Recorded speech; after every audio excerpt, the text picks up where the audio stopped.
So first of all, I want to tell you guys that this past week four's online discussion was some of the best online discussion I've ever seen in all my years of doing adjunct online. So great job, everybody, on that. A lot of different things you're looking at this week. A lot of you have asked how I have innovation at my own school, and so you're going to see a Makerspace challenge video. We do those monthly, just about. So hopefully that'll give you some ideas on how you can just incorporate sort of isolated moments of innovation.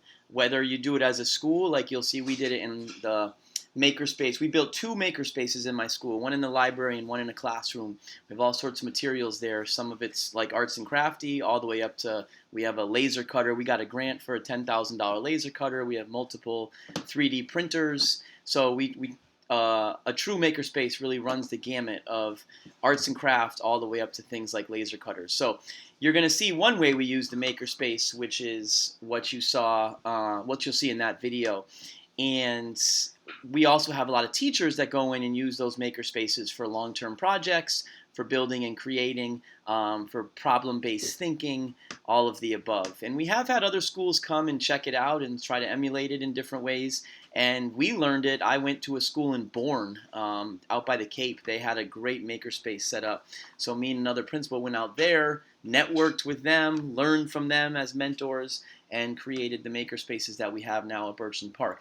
So another cool thing that we added this past year, which I definitely learned from this class, and I learned directly from Pure Genius, the book you're reading now, is in our 8th grade, we made it a requirement for students to do passion projects. And a passion project is pretty much an innovation project, or it's a research-based project about something they're passionate about. And let me say, it brings into it forces them to use a lot of the skills that we've been reading about in both of our texts and all of our articles. So this was a big thing, and I had to get approval by the school committee because we made it a requirement for all 8th graders. So what we did was we enrolled every 8th grader in an independent study class where I was the teacher. So that's 230 students. And we used some of our advisory time. We have advisory twice a week, but you can imagine by the second half of 8th grade, the 8th graders are pretty sick of doing like social emotional learning and anti-bullying and all that stuff. So we changed that over to some time to get jump start on the passion projects, and then they had to do most of their work at home on their own time.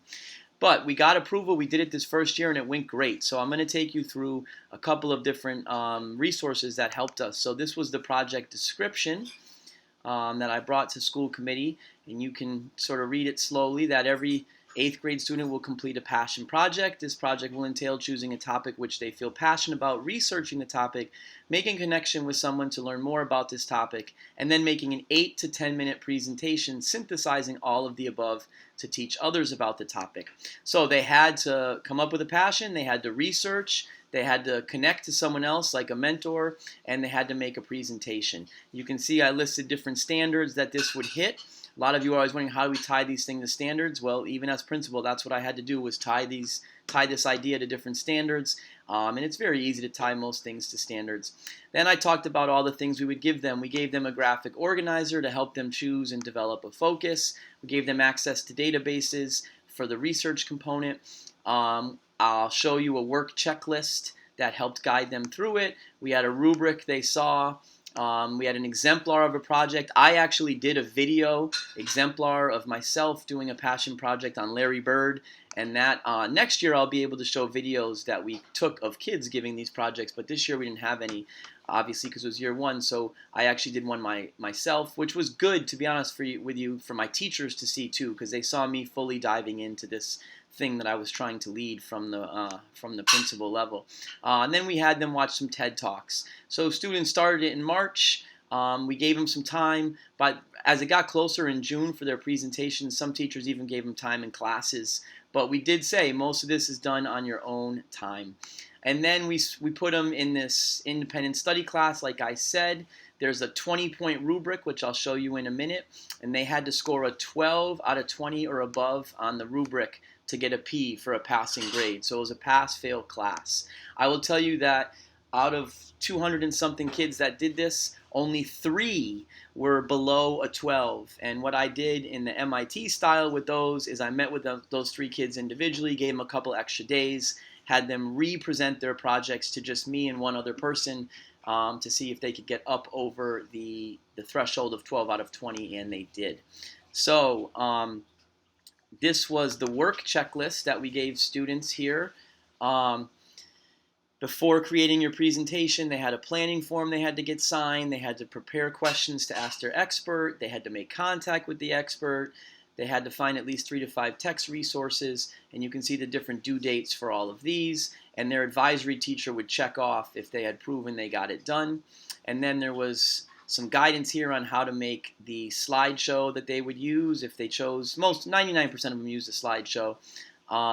And then we tried to have them practice the presentation, but to be honest, we didn't really get to that in year one because we were stumbling a little bit as we figured out exactly how to do this. But this checklist, every kid had one, and their advisory teacher worked with them on it to make sure they were progressing along.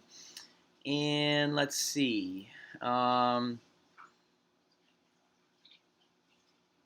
This was their graphic organizer. They had to use this to choose their topic and to get their topic approved.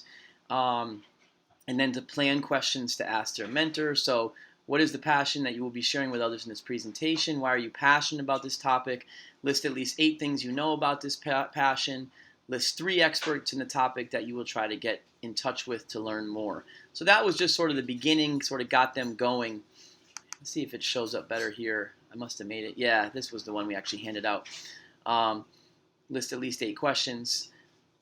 And then so the advisory teacher would sign this when they felt that, yes, you do have a good passion that you're going to be talking about. You do know some stuff about it already. You have detailed who you're going to reach out to, and you have some questions ready to go. Reaching out to the expert was by far the hardest part of this project for students, by far. And we need to get better as a school. By the end, we were really helping kids find anybody we could that could talk to them about their topic. It just wasn't... It was tough. It's why networking is a skill that we keep talking about that we have to get better at. It just wasn't innate for kids to just all of a sudden reach out to someone they don't know and ask them questions. So it was. I'm glad we did it, and I'm glad we're going to get better at guiding students as to how to do that. And hopefully, teachers in my 6th and 7th grade. So every student had 2 judges in the room when they did the Passion Project presentation.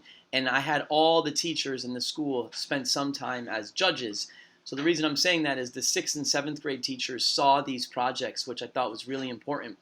And now I think they realize, oh, we should start doing more presentations because some of our students struggled a bit with that. Or we should start helping students reach out and network because clearly they didn't really find a great expert for their passion project.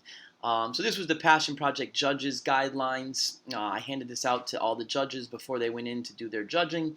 So it's not extremely important, but it did give them some guidelines. But the point was, it was really cool to have all students do these passion projects and then have all teachers see at least some of them. It really made it a whole school thing rather than sort of an isolated 8th grade thing. And then this was pretty cool. The first day, it was 2 days where there was presentations going on all day. The first day I had a teacher's son helping me out who was home from college, and he just recorded all the different topics that students used, and it was amazing. So you can see there was a lot of sports ones, but some really cool ones: history of softball, trampoline tricking, horseback riding, really a lot of different things. And then there was a lot of them in the arts. 3 people did it on guitar, 2 people did it on ukulele, photography, pencil drawing, cosmetology, K-pop, animation, so many different things. There was a lot of science and technology ones, including a great one on sports and brain injuries, pre-op nurses, surgeries, PC building. There was humanities ones, as you can see, nature, pop culture, food, different motorsports ones. So this was just in one day. Arbitration, one student did a great one on arbitration. We had a student do a great one on suicide prevention, who unfortunately has had personal experience with it.